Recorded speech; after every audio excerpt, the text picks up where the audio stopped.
Hi, everybody. I'm Bryan Mudd, a fan of South Plains politics. Here's your talking points for this week. Margaritas to go may have saved our restaurants last year. It sounds like a party this year, so the legislature seems to be ready to give you what you want. But are you really interested in a bill that makes it harder for some people to vote? Election integrity sounds great, but some say it's a problem that's not really a problem. From the studios of KAMC Television in Lubbock, your local election headquarters. This is Talking Points with Bryan Mudd. Thanks for joining us, everybody. Also this week, the conundrum. The Texas border situation is, on one hand, a great political paradox.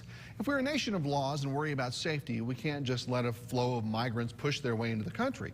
But as a nation of immigrants who try to think with humanitarian hearts, we can tell people who need asylum or unaccompanied children, can we tell them to go home, you're on your own?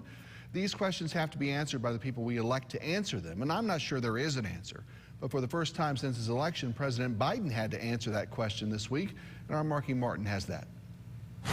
I make no apologies for that. First of all the policies that are underway were not helping at all. President Biden standing firm behind his administration's decision to dismantle many Trump-era immigration policies on day one. But from the East Room, the president rejecting the idea that America has open borders for foreigners to cross freely. The overwhelming majority of people coming to the border and crossing are being sent back.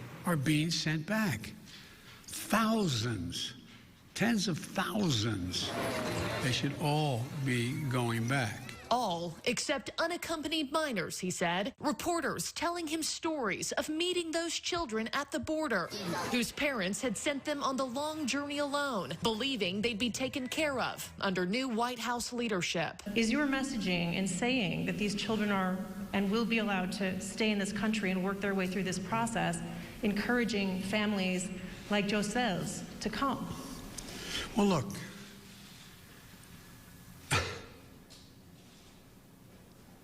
the idea that I'm going to say, which I would never do, that if an unaccompanied child ends up at the border, we're just going to let him starve to death and stay on the other side.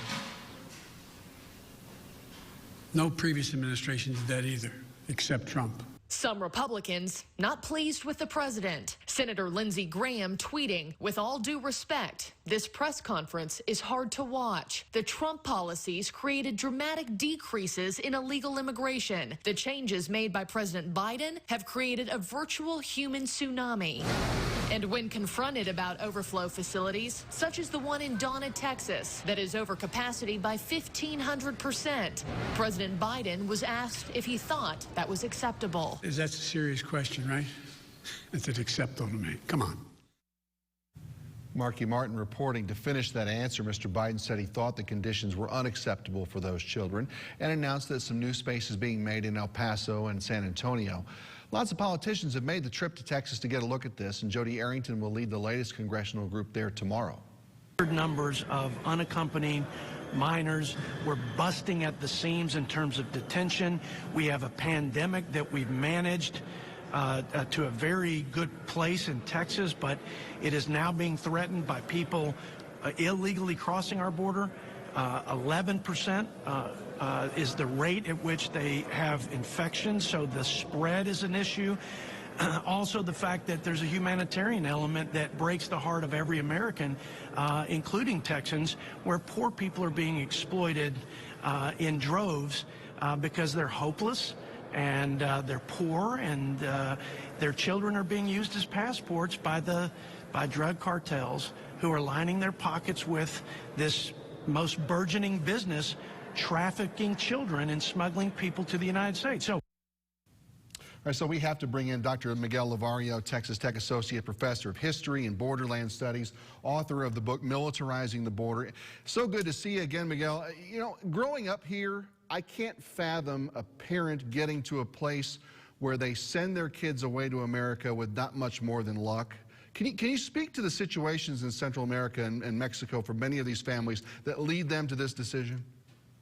Well, I think that we have to understand exactly that. It's like, you know, a lot of us parents say we will do anything for our kids and to protect our kids. And, you know, fortunately, when we say that, for us here in the United States, we don't have to actually be called out on that. And for a lot of these parents in Central America, especially Honduras, El Salvador, they're having to say, like, is it better for my child to be here or for me to send them up north? And they're being faced with that exact dilemma that many of us parents hope to never have to confront. And they in Central America, this is not new. I mean, we saw this with the Cuban situation in the 1950s and 60s with the Castro Revolution, where parents were sending their kids to the United States under the Operation Peter Pan, and they sent their kids unaccompanied to the United States. So this is something that we've seen before in our history, in our recent history.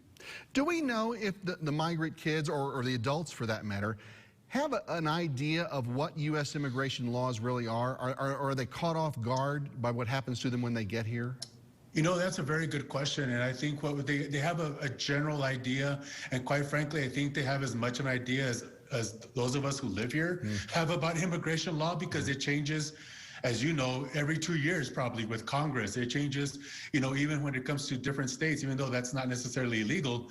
So I think they have as much idea as anybody else does. But I think what they think of is that they're looking at this is still better than where we're coming from. And I think that's what we have to focus on, is that what is pushing these people to the United States or to the North, because they're actually coming from very, very traumatic and very difficult situations. Certainly so. And if you could speak more to that, there have been efforts in the past to sort of help Central American nations and Mexico monetarily, and with their internal problems that we, as you mentioned, lead to these migration issues with not a lot of lasting success.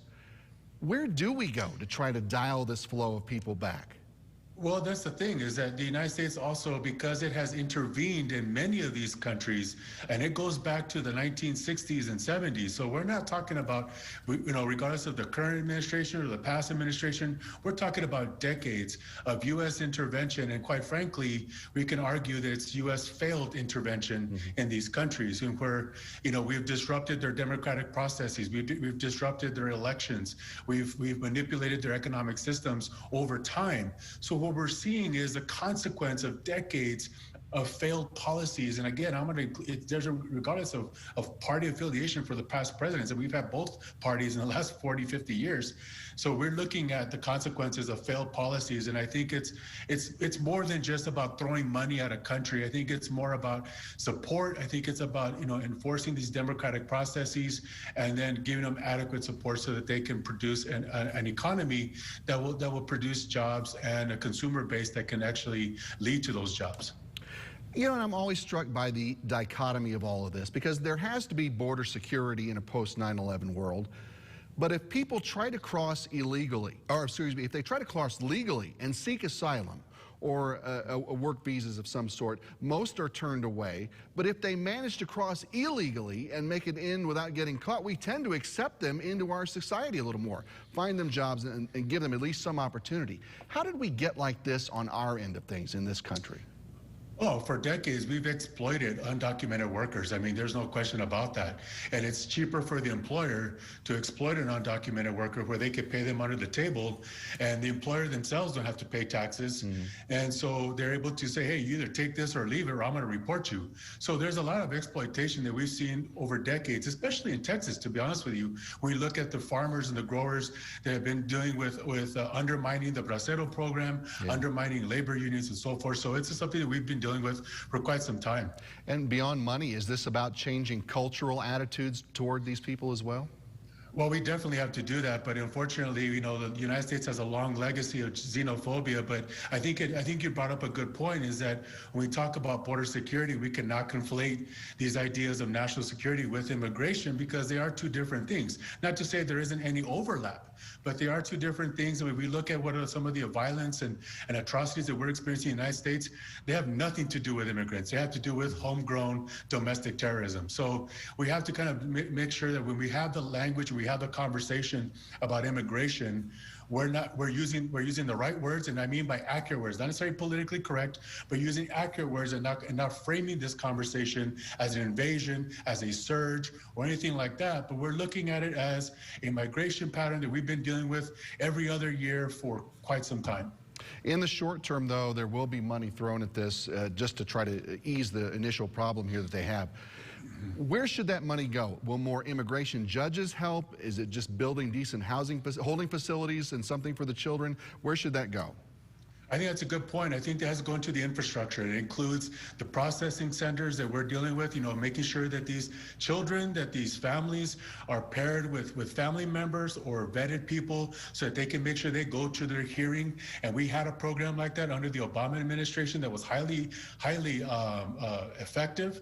But we had to go to the infrastructure because you know what? Their quote-unquote illegality or their quote-unquote legal issues are made by the United States. Mm-hmm. So we have to provide that infrastructure, whether it's judges, processing centers, and humanitarian needs that we need to provide these people, because as a member of the international community, we have an obligation, both legally and morally, to provide the adequate care and service to these migrants and in some cases refugees. We always appreciate your depth of knowledge on all of this and help us out with these things. Dr. Miguel Lavario, Texas Tech Associate Professor. Good to talk to you. Let's do this again soon. Yes, sir. Thank you.